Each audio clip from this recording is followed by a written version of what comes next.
Hello students. Welcome to innovative institutes. मैं हूं Daniel Robert और आज हम कर रहे हैं बिजनेस इकोनॉमिक्स का चैप्टर 1, जो है nature and scope of business economics. तो सबसे पहले बात करते हैं इकोनॉमिक्स की कि इकोनॉमिक्स किसे कहते हैं। What is economics?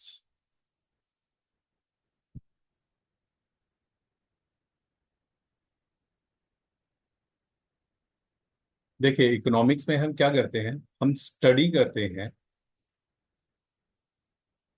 किसकी, कि how people make choices. People make choices, किस तरह से वो चॉइसेस करते हैं, कैसे वो चॉइसेस कर रहे हैं, ये हमारा सब्जेक्ट मैटर होता है इकोनॉमिक्स का। अब ये चॉइस करने की जरूरत क्यों पड़ती है हमें, हमें जो चाहिए वो सब हमें क्यों नहीं मिल सकता, हम क्यों नहीं प्राप्त कर सकते, हम क्यों ऑब्टेन नहीं कर सकते। जो भी हमारी वांट्स हैं उनको हम उनको सभी को सेटिस्फाई क्यों नहीं कर सकते, हमें चूज क्यों करना पड़ता है। Why we have to choose.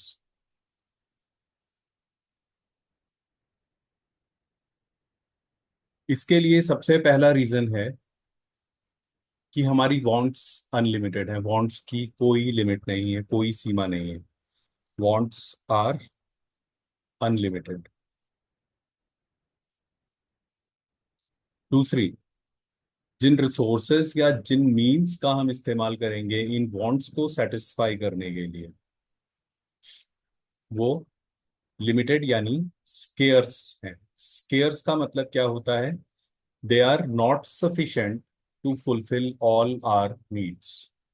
ठीक है, दे आर नॉट सफिशिएंट या insufficient to fulfill all our needs, to satisfy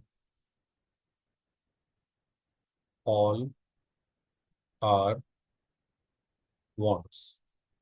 ठीक है, इन रिसोर्सेज के साथ एक और प्रॉब्लम होती है कि क्या, ऑल्टरनेटिव यूजेस होते हैं इन रिसोर्सेज के।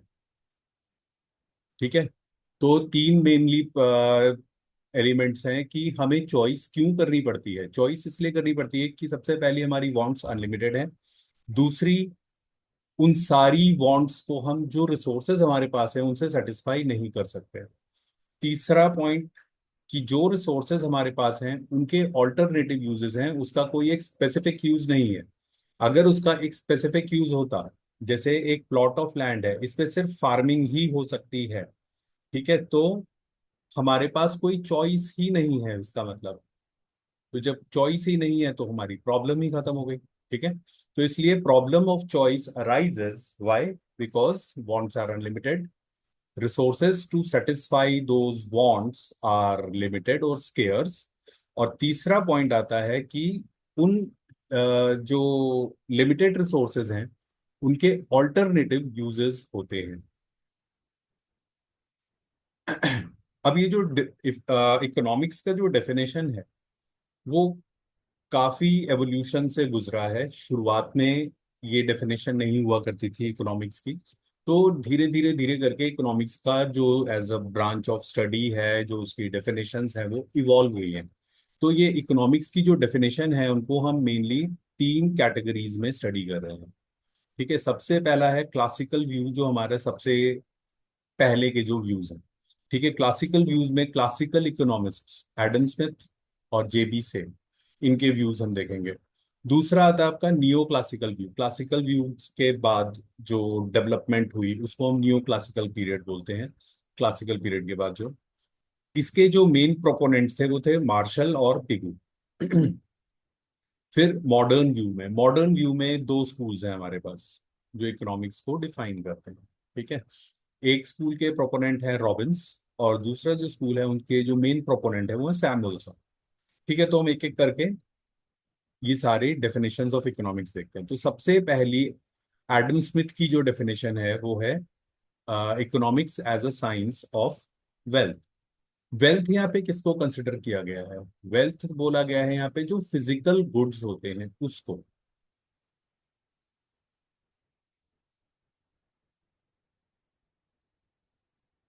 यानी एडम स्मिथ का सारा फोकस किस पे था, जो फिजिकल गुड्स प्रोड्यूस होते हैं उसके ऊपर। ठीक है। तो एडम स्मिथ की यहाँ पर बुक का नाम हो जाएगा, जो उनका प्रोमिनेंट वर्क रहा है, उसका नाम था an inquiry into the nature and causes of the wealth of the nation, जिसको हम simply wealth of the nations कह के भी बुलाते हैं। ठीक है। तो Adam Smith defined economy as a study of the nature and causes of generation of wealth of a nation. और वेल्थ मैंने आपको पहले ही बताया क्या, किसको वेल्थ कंसिडर किया जा रहा है, फिजिकल गुड्स को। ठीक है। तो इस डेफिनेशन के, जो वेल्थ डेफिनेशन है इकोनॉमिक्स की, उसकी क्या क्या इंपॉर्टेंसेस हैं। यहाँ पर जो इंपॉर्टेंस दी गई है वो फिजिकल गुड्स का प्रोडक्शन के ऊपर दी गई है, और इकोनॉमिक ग्रोथ, इसको एड्रेस किया गया है, इस क्वेश्चन को एड्रेस किया गया है। ठीक है, कि जो इकोनॉमिक ग्रोथ है उसी से हम पॉवर्टी और अनएम्प्लॉयमेंट की प्रॉब्लम्स को सॉल्व कर सकते हैं। अब इन वेल्थ डेफिनेशन का क्रिटिसिज्म हुआ, क्योंकि ये बहुत ही कंस्ट्रक्टेड थी, ये डेफिनेशन बहुत ही संकुचित थी बोल सकते हो आप इसको, या बहुत नैरो डेफिनेशन। ठीक है, कि वेल्थ को बहुत ज्यादा इंपॉर्टेंस दी गई, यानी फिजिकल गुड्स को ही सारी इंपॉर्टेंस दी गई है। ठीक है, narrow definition of wealth. Wealth की डेफिनेशन नैरो है, जैसा कि मैंने बताया था कि वेल्थ के अंदर सिर्फ फिजिकल गुड्स को रखा गया, सर्विसेज को इग्नोर किया गया। ठीक है, और कॉन्सेप्ट ऑफ इकोनॉमिक मैन। ठीक है, यहाँ पे सारा फोकस किस पे डाला गया, जो अपने इंटरेस्ट के लिए काम करता है, ह्यूमंस जो अपने सेल्फ इंटरेस्ट के लिए काम करते हैं। अब क्या होता है कि ह्यूमंस बहुत सारे सोशल वर्क भी करते हैं, तो वो जो सोशल वर्क है उसको इकोनॉमिक्स के दायरे से बाहर रखा गया। ठीक है, और इसमें मैन के वेलफेयर के ऊपर बात नहीं हो रही है, सारी की सारी बात क्या हो रही है, जनरेशन ऑफ वेल्थ या क्रिएशन ऑफ वेल्थ। ठीक है, इसके बाद नियो क्लासिकल स्कूल के अल्फ्रेड मार्शल, इन्होंने जो डेफिनेशन दी वो दी economics as a science of material welfare. ठीक है, अब इनका जो वर्क है, principles of economics, Alfred Marshall का जो प्रोमिनेंट वर्क है इकोनॉमिक्स के फील्ड में, वो है प्रिंसिपल्स ऑफ इकोनॉमिक्स। तो इन्होंने इकोनॉमिक्स को कैसे डिफाइन करा, अ study of Mankind in the ordinary business of life. यानी एक ऑर्डिनरी मैन की, एक आम आदमी की बात करी है इन्होंने। ठीक है, it examines that part of individual and social action which is closely connected with attainment and use of material requisites of wellbeing. ठीक है, तो यानी क्या क्या क्या किया गया इसमें, एक ऑर्डिनरी आदमी और उसकी जो भी एक्टिविटीज होती हैं, इंडिविजुअल सोशल एक्टिविटीज, इंडिविजुअल अपने लिए कर रहा है, सोशल जो सोशल दायरे में कर रहा है। ठीक है, अब इसमें क्या रिस्ट्रिक्शंस थी, क्या क्रिटिसिज्म रही हैं इस डेफिनेशन की, उससे पहले इंपॉर्टेंस देख लेते हैं। मेन फीचर्स इन डेफिनेशंस के क्या है, wealth is not the be all and and all of the human activities. ठीक है, वेल्थ सब कुछ नहीं है ह्यूमन एक्टिविटीज का। ठीक है, तो यहाँ पर जो इम्पोर्टेंस है वो किस पे आ गई है, मैन के ऊपर। हम एक ऑर्डिनरी मैन के एक्टिविटीज को स्टडी कर रहे हैं, चाहे वो इंडिविजुअल एस्पेक्ट्स में हो या फिर वो सोशल एस्पेक्ट्स में। ठीक है, तो इसलिए वेल्थ को ही सब कुछ नहीं माना गया है, उस ऑर्डिनरी ह्यूमन को, उसके ऑर्डिनरी ह्यूमन के अराउंड सेंटर की गई है सारी जो डेफिनेशन है। ठीक है, then it is a study of an ordinary man, जो हम पहले ही बात कर चुके हैं। It does not study all activities of the man. It is concerned with only those activities which can be measured in terms of money. ठीक है, and then study of material welfare. ठीक है, मटेरियल वेलफेयर, जो भी physical goods को consumption करके जो उसको वेलफेयर उसको मिलेगा, जो सेटिस्फैक्शन उसको मिलेगा। ठीक है, तो इकोनॉमिक्स इज कंसर्न, मतलब according to this definition, economics is concern with the ways in which man applies his knowledge and skills to the gifts of nature for satisfaction of his material welfare। ठीक है, अब यहां पर क्या आया, दोबारा criticism किया गया इनका डेफिनेशंस का। क्यों, क्योंकि ये डेफिनेशन अगेन पहले से जो एडम स्मिथ का जो science of wealth, as a science of wealth define किया गया था इकोनॉमिक्स को, उससे तो ब्रॉडर थी, लेकिन फिर भी बहुत नैरो स्कोप था। सबसे पहली चीज, इमटेरियल थिंग्स यानी कि सर्विसेज को इंक्लूड नहीं किया गया इन डेफिनेशंस के अंदर। ठीक है। फिर relation between economics and welfare. अब इनका इस डेफिनेशन का क्रिटिसिज्म इसलिए भी किया गया कि इकोनॉमिक्स को सीधा वेलफेयर के साथ आप कनेक्ट कर रहे हो। अब किसी भी इकोनॉमी के अंदर प्रोडक्शन तो ऐसी भी चीजों का होता है जिससे कोई मटेरियल वेलफेयर नहीं हो रहा, जैसे कि सिगरेट्स और अल्कोहल हो गया, लेकिन उनका फिर भी प्रोडक्शन होता है। तो हमें वेलफेयर को ना देख के हमें ये देखना है कि प्रोडक्शन किन चीजों का हो रहा है। ठीक है। फिर वेलफेयर इज अ वेग कॉन्सेप्ट। वेलफेयर एक बहुत ही वेग सब्जेक्टिव कॉन्सेप्ट है, जो हर किसी के हिसाब से, मतलब एक चीज के लिए जो अच्छा, एक इंसान के लिए जो अच्छा है वो दूसरे इंसान के लिए अच्छा नहीं हो सकता। जैसे आप नॉन वेज की बात कर रहे हो, नॉन वेज कुछ लोगों को नॉन वेज बहुत पसंद होता है, कुछ लोगों के लिए नॉन वेज उनको नहीं पसंद है, नहीं खाते वो। तो वेलफेयर क्या है?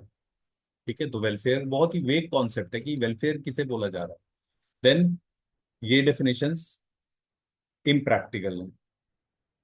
ठीक है। ये डेफिनेशन इम्प्रैक्टिकल है क्योंकि यहाँ पे वेलफेयर की बात करी जा रही है जो कि थ्योरेटिकल है। It is not possible in practice to divide a man's activities into material and non material. तो बहुत ही थ्योरेटिकल कॉन्सेप्ट है ये। ठीक है। जिसको आप प्रैक्टिकली अप्लाई नहीं कर सकते। और फिर इसमें वैल्यू जजमेंट हो रहा है। वैल्यू जजमेंट हो रहा है कि मतलब हम ये देख रहे हैं कि क्या अच्छा है और क्या बुरा है। जिससे वेलफेयर हो रहा है वो अच्छा है, जिससे वेलफेयर नहीं हो रहा वो बुरा है। ठीक है। तो जो जिन्होंने क्रिटिसाइज करा, जैसे रॉबिन्स रॉबिन्स ने इन डेफिनेशंस को क्रिटिसाइज करा था, क्योंकि उनके हिसाब से इकोनॉमिक्स का काम अच्छा बुरा देखना नहीं है, उसका काम है फैक्ट्स को स्टेट करना कि ये प्रोडक्शन हो रहा है तो उसको बताया जाए। जैसे अल्कोहल सिगरेट्स इनका प्रोडक्शन हो रहा है तो वो भी तो आपके अर्निंग में कंट्रीब्यूट कर रहा है कंट्री के। ठीक है। सो इसके बाद आ जाते हैं हम प्रोफेसर रॉबिन्स की डेफिनेशंस। तो प्रोफेसर रॉबिन्स ने इकोनॉमिक्स को डिफाइन करा as a science of choice making, जो हमने सबसे ऊपर इकोनॉमिक्स की जो डेफिनेशन देखी थी। ठीक है। वो रॉबिन्स की डेफिनेशन। ठीक है। तो इनका जो वर्क था, प्रोमिनेंट इनका वर्क था, an essay on the nature and significance of economics as a science. तो इनकी डेफिनेशंस के फीचर्स क्या हैं? Unlimited wants, limited resources, alternative means, alternative uses of the resources या alternative uses of the means. कोई एक resources जैसे एक प्लॉट ऑफ लैंड है, उसका कोई एक फिक्स्ड यूज नहीं है, उस पे आप कुछ भी कर सकते हो। आप रोड्स भी बना सकते हो, घर भी बना सकते हो, स्कूल, हॉस्पिटल, फार्मिंग हो सकती है। तो कुछ भी हो सकता है, उसके ऑल्टरनेटिव यूजेस हैं, कोई एक यूज के लिए वो फिक्स्ड नहीं। ठीक है। Economics is a science. Robins के हिसाब से economics is a science. Science का मतलब क्या हो जाता है? सिस्टमैटिक स्टडी है।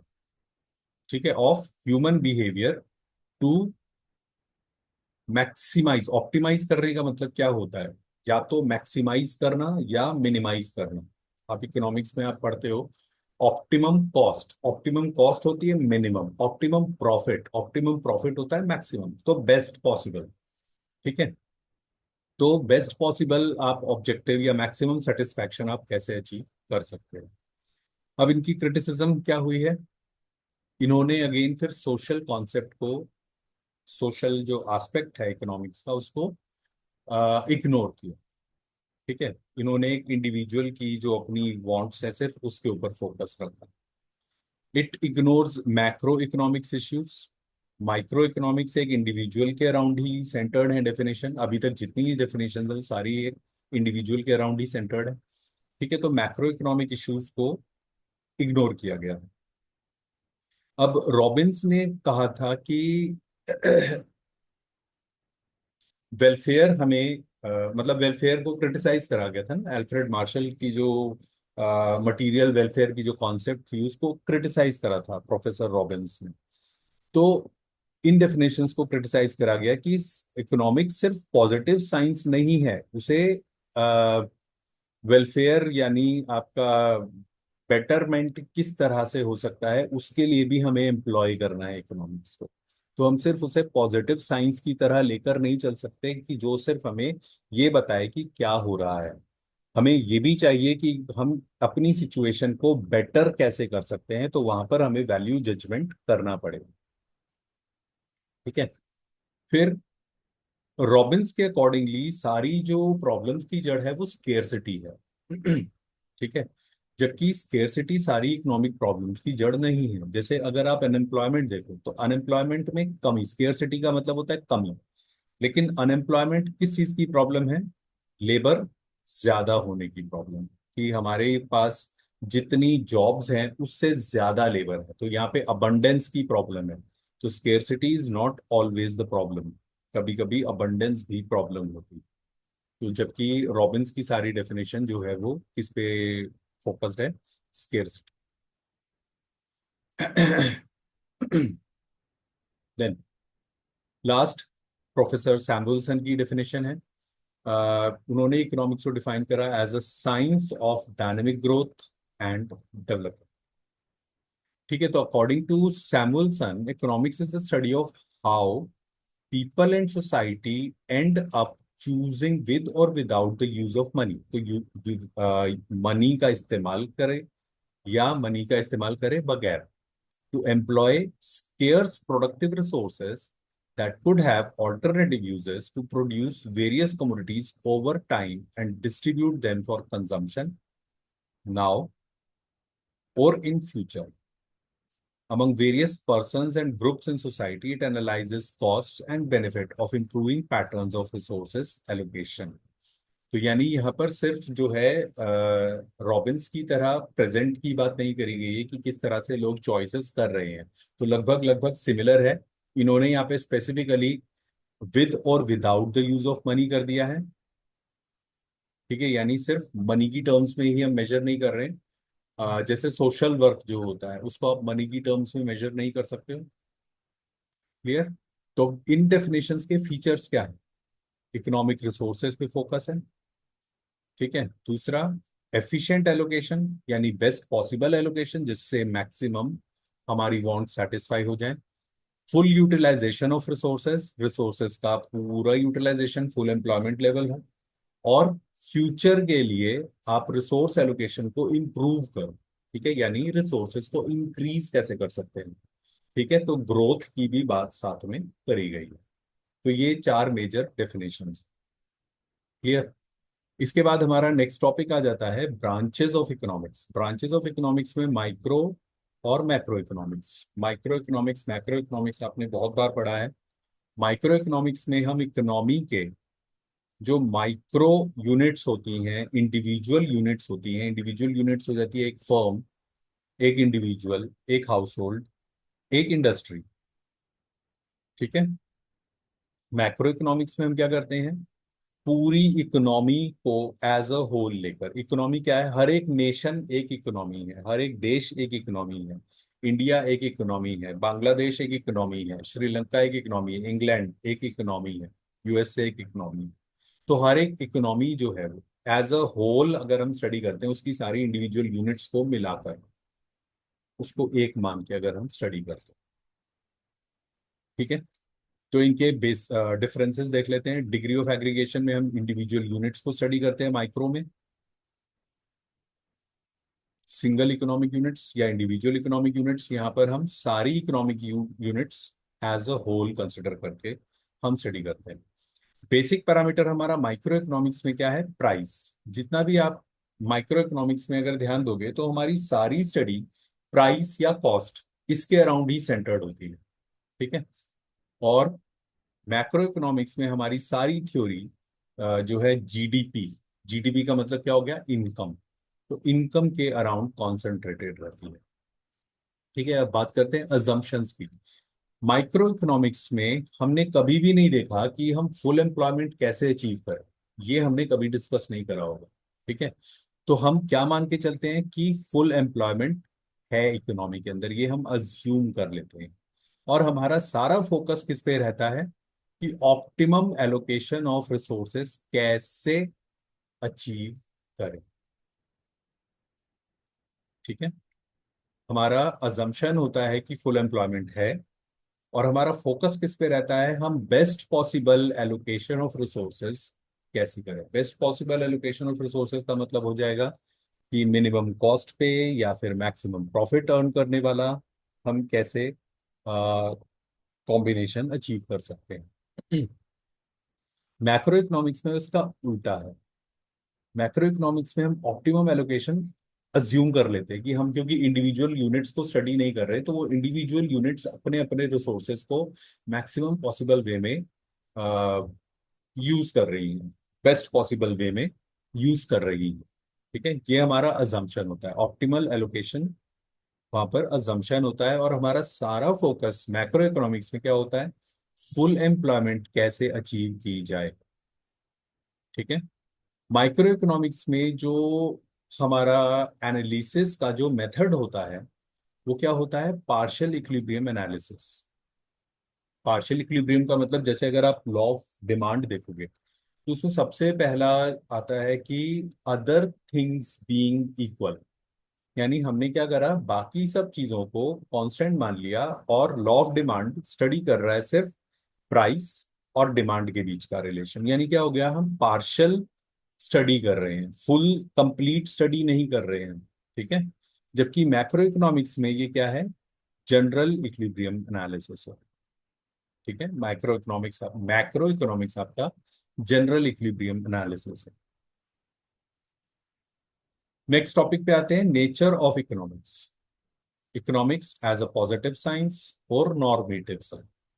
पॉजिटिव साइंस का मतलब क्या होता है, जैसे हमने देखा था अल्फ्रेड मार्शल ने क्या किया था, वेलफेयर का कॉन्सेप्ट इंट्रोड्यूस किया था अपनी डेफिनेशन में, जिसको रॉबिन्स ने क्रिटिसाइज करा था। तो रॉबिन्स के अकॉर्डिंगली वेलफेयर इकोनॉमिक्स का पार्ट नहीं है। कि वेलफेयर कैसे होगा ये देखना नहीं है इकोनॉमिक्स का काम। इकोनॉमिक्स का काम है कि इनकम बढ़ रही है, इनकम कैसे ग्रो हो सकती है, ये देखना। ठीक है, तो economics is a positive science का मतलब ये हो गया कि हम फैक्ट्स को स्टडी कर रहे हैं, हम फैक्ट्स देख रहे हैं बस। ठीक है, हम ये नहीं देख रहे इसमें क्या सही हो रहा है और क्या गलत हो रहा है, हम सिर्फ फैक्ट्स देख रहे हैं। इतना अल्कोहल का कंजम्पशन हो रहा है, बिना ये जज करे कि अल्कोहल नुकसान करता है। ठीक है, इतना सिगरेट का, इतना टोबैको का कंजम्पशन हो रहा है, ये हम इस बात को इग्नोर करते हुए कि टोबैको या सिगरेट जो है वो क्या नुकसान कर रही। क्लियर, तो हम यहाँ पर कोई वैल्यू जजमेंट पास नहीं कर रहे हैं, हम सिर्फ बता रहे हैं व्हाट इज, क्या हो रहा है। नॉर्मेटिव साइंस पे अगर हम आते हैं तो नॉर्मेटिव साइंस ओपिनियंस देता है, जजमेंट्स देता है कि क्या होना चाहिए। क्लियर, तो ये नॉर्मेटिव साइंस का पार्ट आ जाता है जो अल्फ्रेड मार्शल ने करा था वेलफेयर का जो डेफिनेशन। क्लियर, तो ये हमारा हो जाएगा नेचर ऑफ इकोनॉमिक्स। अब हम आ जाते हैं बिजनेस इकोनॉमिक्स पर। अब हमने अभी तक जो देखा वो इकोनॉमिक्स के बारे में जनरल हमने देखा कि इकोनॉमिक्स किसे कहते हैं। अब हम आ जाते हैं business economics. Business economics is applied economics. Applied economics का मतलब क्या हो गया, एज इकोनॉमिक्स की थ्योरी को अगर हम बिजनेस की प्रॉब्लम्स में अप्लाई करते हैं, ये अप्लाइड इकोनॉमिक्स हो जाएगा। तो बिजनेस इकोनॉमिक्स, जिसको हम मैनेजरियल इकोनॉमिक्स भी बोलते हैं, it deals with application of economic theory and methods to the analysis of decision making problems faced by the business firms। ठीक है, अब क्या क्या बिजनेस डिसीजंस हम यहाँ पर स्टडी कर सकते हैं, क्या करते हैं। ठीक है, तो शॉर्ट रन से रिलेटेड हो गए, कुछ लॉन्ग रन से रिलेटेड हो गए, तो हम इन सभी बिजनेस प्रॉब्लम्स को economic theories, economic principles, economic laws, इनकी मदद से हम स्टडी कर सकते हैं, एनालाइज कर सकते हैं। जैसे हमारी शॉर्ट रन प्रॉब्लम क्या हो जाएंगी, प्राइस और आउटपुट डिसीजन। इतना आउटपुट है तो कितना हम प्राइस रखें, इतना प्राइस अगर रखना है तो कितना आउटपुट प्रोड्यूस करना चाहिए। डिमांड, हमें डिमांड देखनी है कि हमारे गुड्स की डिमांड कितनी है, हम उसे बढ़ा कैसे सकते हैं। टेक्निक ऑफ प्रोडक्शन हमें कौन सी इस्तेमाल करनी है जिससे कम से कम हमें कॉस्ट पड़े। एडवर्टाइजिंग डिसीजन हमारा क्या होगा।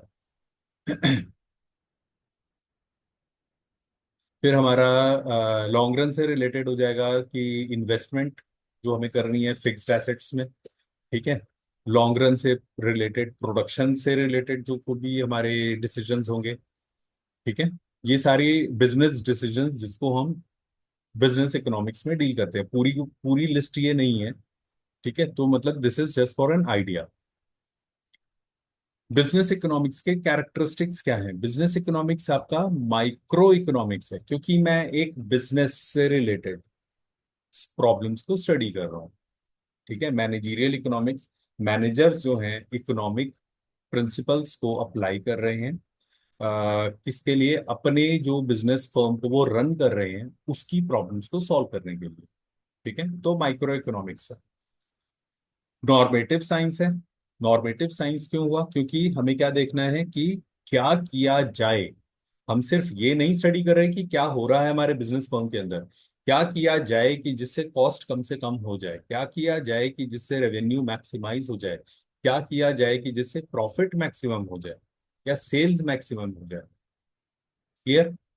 फिर बिजनेस इकोनॉमिक्स आपका एप्लीकेशन ओरिएंटेड। आप कहीं पे अप्लाई कर रहे हो, कोई प्रॉब्लम्स को सॉल्व करने के लिए अप्लाई कर रहे हो। ठीक है। फिर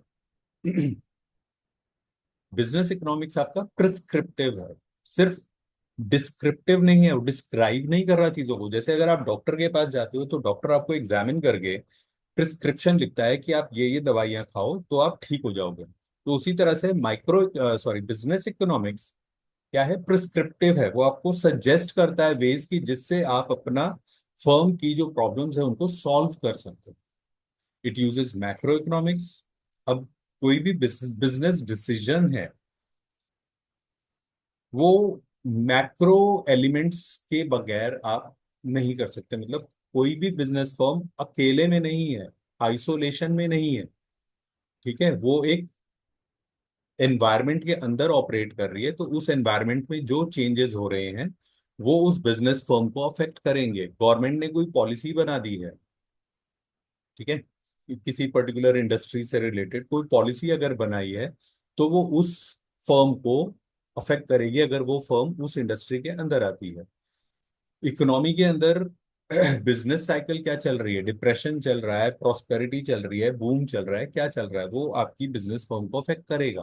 तो इसलिए ये क्या करती है, मैक्रो इकोनॉमिक्स का यूज करती है तो ये micro economics, but macro economics का भी यूज करती है, क्योंकि मैनेजर्स को मैक्रो इकोनॉमिक्स की समझ होनी चाहिए अपने बिजनेस के डिसीजंस लेने के लिए। It uses the theory of firm. Theory of firm क्या हो जाता है? थ्योरी ऑफ फर्म हो जाएगा कि आपका कौन से मार्केट फॉर्म में आप ऑपरेट कर रहे हो। ठीक है, आपकी फर्म प्रॉफिट कैसे मैक्सिमाइज कर सकती है, प्राइसिंग कैसे डिसाइड करेगी, etcetera etcetera. It is management oriented. Business economics का काम क्या है, मैनेजरियल इकोनॉमिक्स का काम क्या है? मैनेजर को इंफॉर्मेशन प्रोवाइड करना जिससे वो अपने डिसीजन एफिशिएंटली ले पाए। Then it is multidisciplinary. Multidisciplinary होने का मतलब क्या है?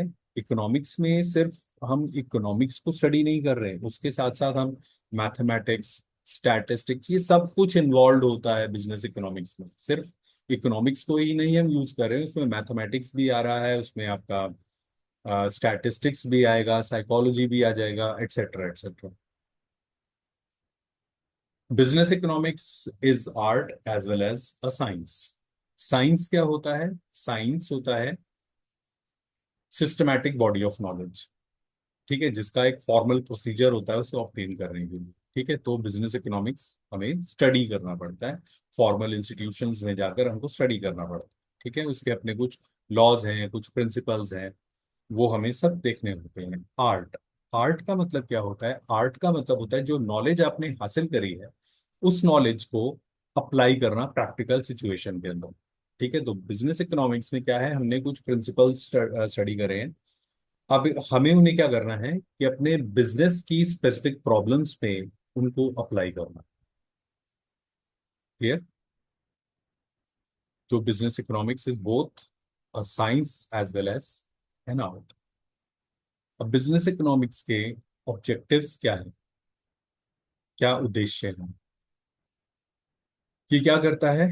ब्लेंड करता है, कंबाइन करता है इकोनॉमिक थ्योरी को और बिजनेस की जो प्रैक्टिसेस हैं, इन दोनों को ये कंबाइन करता है या ब्लेंड करता है।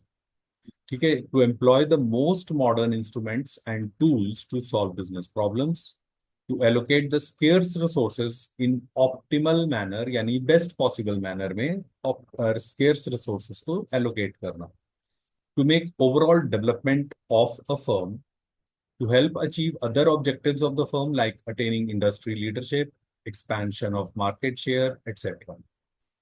Minimize risk and uncertainty, कम से कम उसको करना, रिस्क को कम से कम करना, to help in demand and sales forecasting, help in the operation of firm by helping in planning, organizing, controlling, etc. यानी उस तरह की इंफॉर्मेशन प्रोवाइड करना जिससे आप प्लानिंग, ऑर्गेनाइजिंग, कंट्रोलिंग वगैरह कर सको, to help in formulating business policies, to help in profit maximization। ठीक है, बिजनेस इकोनॉमिक्स कहाँ कहाँ हम यूज करते हैं?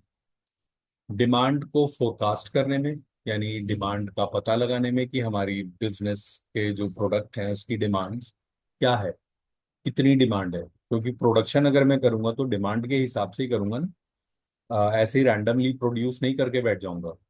ठीक है, तो हमें ये देखना पड़ेगा कि पहले डिमांड कितनी है। ठीक है, फिर उसके बाद कॉस्ट और प्रोडक्शन का हमें एनालिसिस करना है, कॉस्ट हमें कितनी पड़ रही है क्योंकि हमें प्राइसिंग करनी है उसकी। प्रॉफिट हमें देखना है मैक्सिमाइज कैसे हो सकता है। कैपिटल मैनेजमेंट हमें देखना है कि हम जो प्लांट मशीनरी वगैरह लगाएंगे वो प्रॉफिटेबल होगा कि नहीं होगा, तो वो सारा एनालिसिस भी करना है। तो यहाँ पे आप फाइनेंशियल मैनेजमेंट भी इसमें इन्वॉल्व हो जाएगा, इंक्लूड हो जाएगा। इन्वेंट्री का मैनेजमेंट जो आप कॉस्ट अकाउंटिंग में स्टडी करते हो, ठीक है, वो इन्वेंट्री मैनेजमेंट आ जाएगा कि एक मतलब इतना मिनिमम स्टॉक मेंटेन करके रखना है। अगर हम प्रोडक्शन कर रहे हैं तो उतना रॉ मटेरियल मुझे चाहिए जिससे मेरा प्रोडक्शन प्रोसेस ना रुके जब तक फ्रेश सप्लाई नहीं आ जाती।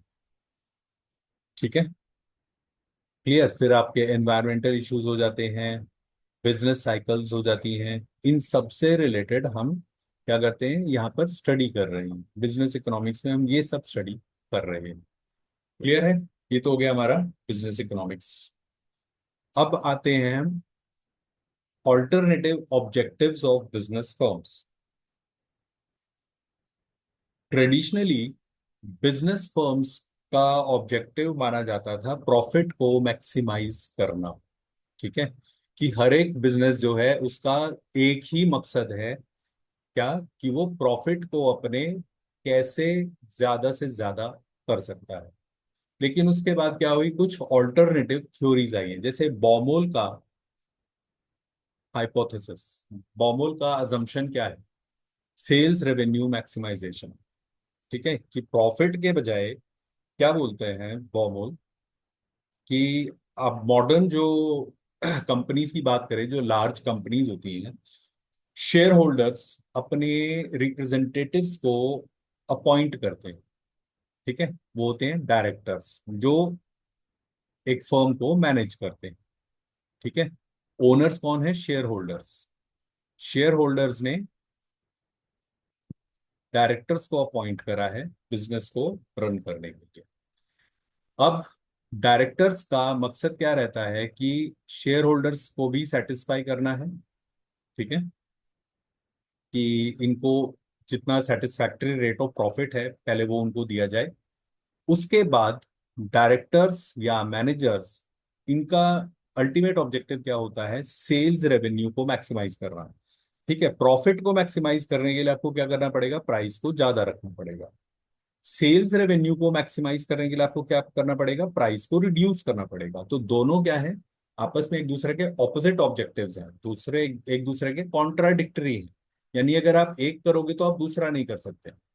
तो डायरेक्टर्स क्या करते हैं कि पहले एक reasonable rate of return share holders के लिए आ जाए। उसके बाद क्या होता है, इनका मेन ऑब्जेक्टिव क्या रहता है, सेल्स रेवेन्यू मैक्सिमाइजेशन। क्योंकि इनकी जो अगर आप देखोगे मैनेजर्स के जो इंसेंटिव्स होते हैं वो सेल्स के ऊपर डिपेंडेंट होते हैं, प्रॉफिट के ऊपर नहीं। तो इसलिए उनको सेल्स को भी बढ़ाना है जिससे उनके इंसेंटिव्स भी इंक्रीज हों। क्लियर। दूसरा यहाँ पे हमारे पास जो थ्योरी है, दूसरा हाइपोथेसिस है कि मैरिस ने भी क्या बोला कि सिर्फ प्रॉफिट को इंक्रीज नहीं करना चाहते, प्रॉफिट को मैक्सिमाइज नहीं करना चाहते, वो क्या चाहते हैं, फर्म की बैलेंस्ड ग्रोथ हो। अकॉर्डिंग टू मैरिस क्या है, फर्म जो है वो मैक्सिमम अपना ग्रोथ रेट अचीव करे। ठीक है, तो बैलेंस्ड ग्रोथ रेट के लिए इन्होंने दो फैक्टर्स को बताया है। पहला क्या है, growth of demand for firms product, यानी फर्म जो प्रोडक्ट बेच रही है उसकी डिमांड बढ़े, और फर्म का जो कैपिटल सप्लाई है, यानी पैसा कहाँ से आ रहा है, फंड्स कहाँ से आ रहे हैं, वो भी साथ में बढ़े। ठीक है, तो fund secured through retained earnings और एक्सटर्नल सोर्सेज में मेनली आप बोरोइंग्स बोल सकते हो। ठीक है, तो in simple word, a firm's growth rate is considered to be balanced when these two growth rates are approximately equal. ठीक है, तो the two growth rates according to Maris are translated into two utility function. अब ये जो दो growth rate हैं ये क्या होते हैं, ट्रांसलेट होते हैं या कन्वर्ट होते हैं किसमें, दो यूटिलिटी फंक्शंस में, एक मैनेजर की यूटिलिटी और एक ओनर की यूटिलिटी, जैसा हमने बॉमोल की थ्योरी में देखा था। बस उन्होंने यूटिलिटी फंक्शंस डिफाइन नहीं करी थी।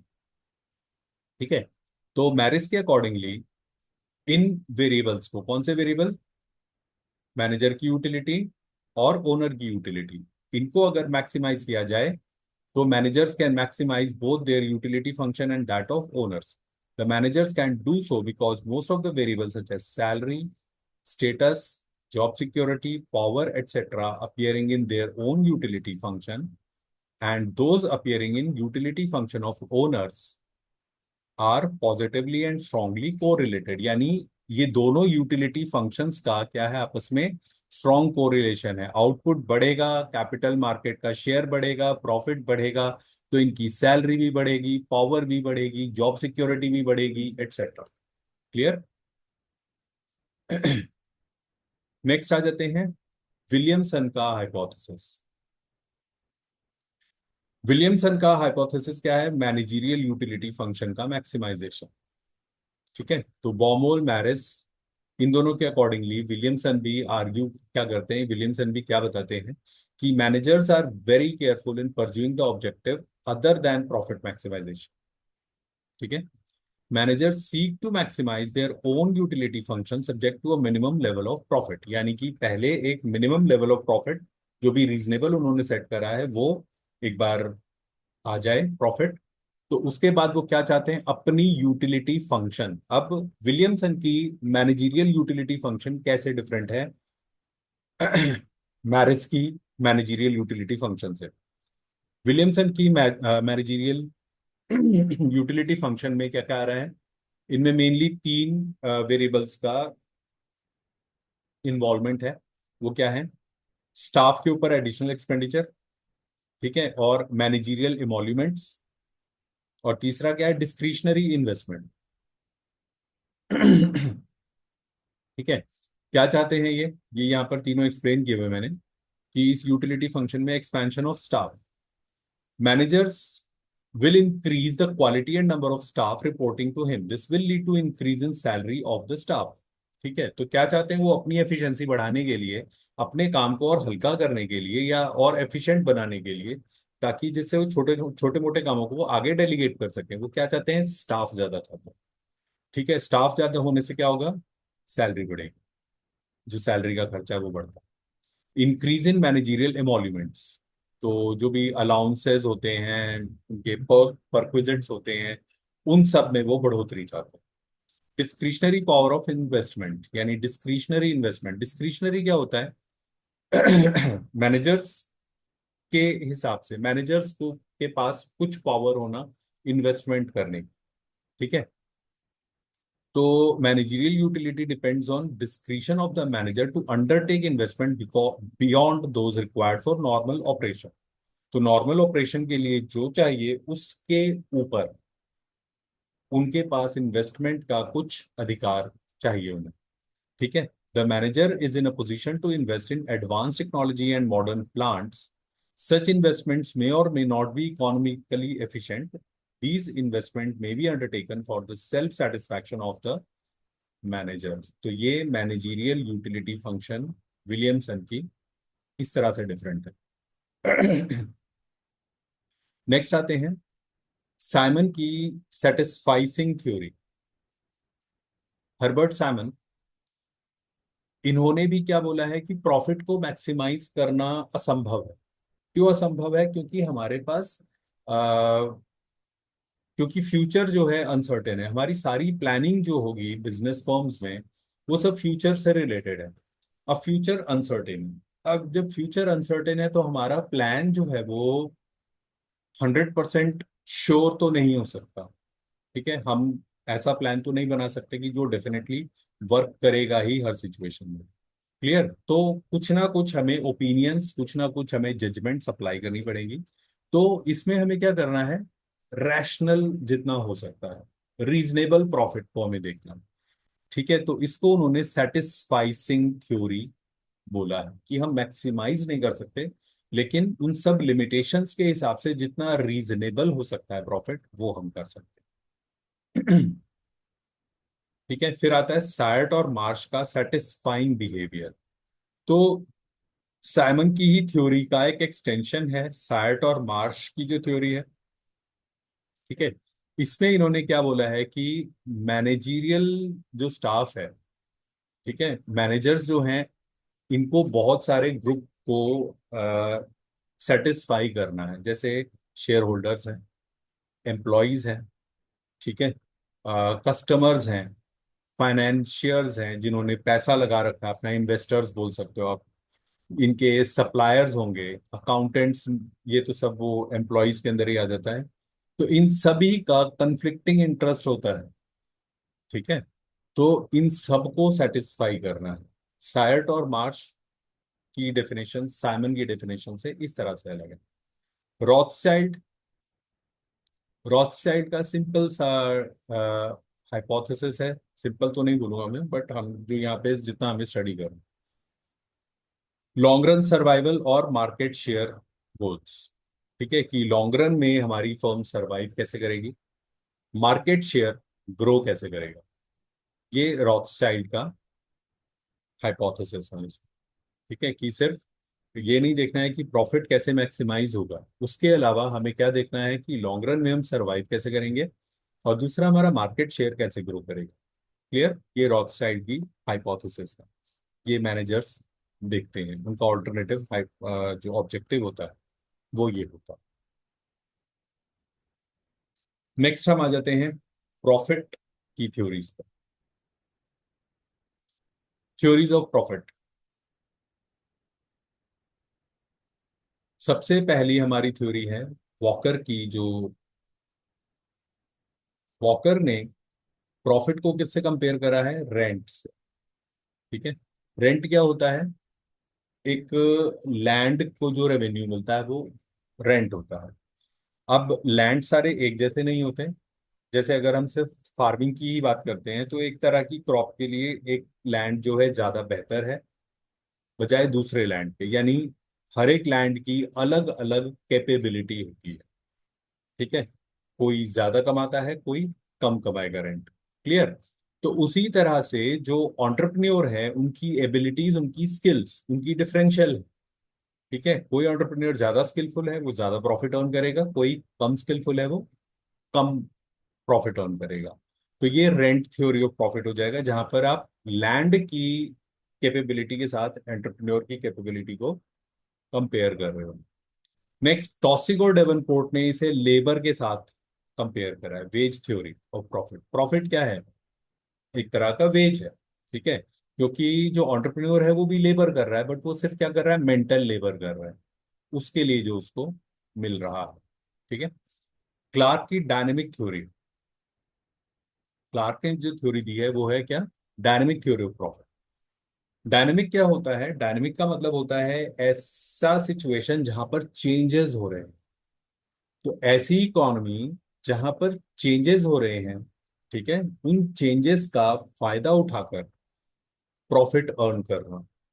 ठीक है, वो इनकम अर्न करना, ये एंटरप्रेन्योर का प्रॉफिट है। तो एंटरप्रेन्योर वही कहलाएगा, यानी प्रॉफिट वही कमाएगा जो डायनेमिक सिचुएशंस का, जो चेंजेस हो रहे हैं उनका, अपॉर्चुनिटीज का फायदा उठा के जो करता है। अगर कोई स्टैटिक एनवायरनमेंट में रह रहा है, तो उसके पास उसको प्रॉफिट नहीं है, वहां तो कोई भी आके अर्न कर सकता है।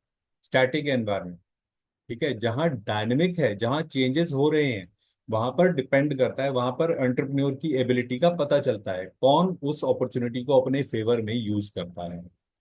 ठीक है। अगली जो दो थ्योरीज हैं, हॉले और नाइट, ये दोनों थ्योरी थोड़ी सी मतलब सिमिलर हैं। अब जैसे हॉले ने यहाँ पर रिस्क नाम दिया है और इन्होंने अनसर्टेनिटी, नाइट ने इसे अनसर्टेनिटी बोला है। ठीक है, तो हॉले की थ्योरी के अकॉर्डिंगली क्या है, profits arise from the factor ownership as long as ownership involves risk. ठीक है, अगर आप रिस्क उठा रहे हो, जोखिम उठा रहे हो, ठीक है, तो प्रॉफिट अर्न करेगा। ठीक है। Hawley believe that entrepreneur must assume risk to qualify for additional rewards और प्रॉफिट। ठीक है, तो अगर रिस्क नहीं उठा रहा है कोई, तो वो तो सभी कर लेंगे उतना, तो वो एडिशनल जो अर्न करेगा उसको प्रॉफिट बोला जा रहा है यहां पर, रिस्क उठाकर जो एडिशनल पैसा अर्न करे। ठीक है। It can be concluded that it is uninsured risk. अच्छा, अब रिस्क जो है वो इंश्योर्ड हो सकती है। जैसे सपोज करो कि मेरे गोडाउन में आग लग जाती है, तो मैं फायर इंश्योरेंस करा लेता हूँ, तो मैंने रिस्क इंश्योर करा ली, तो वो रिस्क नहीं कहलाएगी। यहाँ पर रिस्क का मतलब ऐसी जिसका आप इंश्योरेंस नहीं करा सकते हो। ठीक है। So it can be concluded that it is uninsured risk from which profit arises, and until the product is sold, the entrepreneur's amount of reward cannot be determined. ठीक है, तो hence in Hawley's opinion, the profit is a residue, and therefore his theory is also called residual theory of profit. Clear? Residue मतलब risk उठाने के बाद जो बचता है, वो रेजिड्यू। अब यहाँ पर अनसर्टेनिटी की थ्योरी जो, ठीक है, night had made a clear distinction between risk and uncertainty. Risk can be classified as calculable and non-calculable. The calculable risks are those whose probability of occurrence can be anticipated, और जिसको हम क्या कर सकते हैं, इंश्योर करा सकते हैं। ठीक है। तो रिस्क को पहले तो नाइट ने दो पार्ट्स में डिवाइड करा, कैलकुलेबल, जिसको हम कैलकुलेट कर सकते हैं, जिसको कैलकुलेट कर सकते हैं तो उसके अगेंस्ट तो इंश्योरेंस कंपनी आपको इंश्योरेंस प्रोवाइड कर देगी। लेकिन वो रिस्क जिसको आप कैलकुलेट नहीं कर सकते हो, वो आपकी जो है क्या है, अनसर्टेनिटी कहा है इन्होंने। ठीक है, उनको इन्होंने अनसर्टेनिटी कहा। On the other hand, non calculable risk are those whose probability of occurrence cannot be determined, such as the strategy of competitor, जिसको हम एक्यूरेटली नहीं बता सकते क्या स्ट्रैटेजी होगी, तो इसलिए ये कैलकुलेट नहीं हो सकती है। क्लियर? फिर हम आ जाते हैं शम्पिटर की इनोवेशन थ्योरी ऑफ प्रॉफिट। ठीक है, तो शम्पिटर के मुताबिक एंटरप्रेन्योर वो होता है जो इनोवेशन करता है, कोई नई चीज वो निकालता है मार्केट में, जिसके कारण उसको दूसरे बिजनेसमैन से ज्यादा पैसा अर्न करता है। क्लियर? फिर आती है मार्क्स की socialist theory of profit. Marks के मुताबिक वर्कर्स को जितना मिलना चाहिए पैसा, यानी उनकी जो मार्जिनल प्रोडक्टिविटी है, ठीक है, मार्जिनल प्रोडक्टिविटी एग्जैक्टली तो नहीं बोलेंगे हम इसमें, बट मार्क्स के अकॉर्डिंगली जितना वर्कर्स को मिलना चाहिए उसके हिसाब से उन वर्कर्स को उतना पैसा नहीं मिलता, उनको एक्सप्लॉइट किया जाता है। ठीक है, तो वो जितना कम पैसा उनको दिया जाता है, सपोज उनके बनते हैं 100 रुपए और आप उनको दे रहे हो कितने, सिर्फ 60 रुपीज, तो बाकी जो बचा 40 रुपीज, ये प्रॉफिट है जो किसके पास जा रहा है, सीधा एंटरप्रेन्योर के पास। ठीक है, इसको इन्होंने लीगलाइज्ड रॉबरी भी बोला है। फिर आता है marginal productivity theory. Marginal productivity theory का मतलब क्या हो गया कि मार्जिनल प्रोडक्टिविटी के बेसिस पर,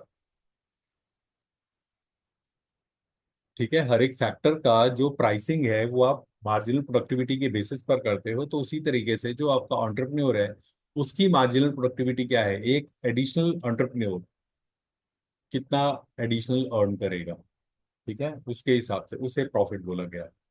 modern theory of profit, modern theories जितनी भी होंगी वो आपकी सप्लाई और डिमांड से रिलेटेड होंगी। तो एंटरप्रेन्योर की डिमांड कितनी है, एंटरप्रेन्योर की सप्लाई कितनी है, उसके ऊपर डिपेंड करेगा प्रॉफिट वो कितना अर्न करेगा।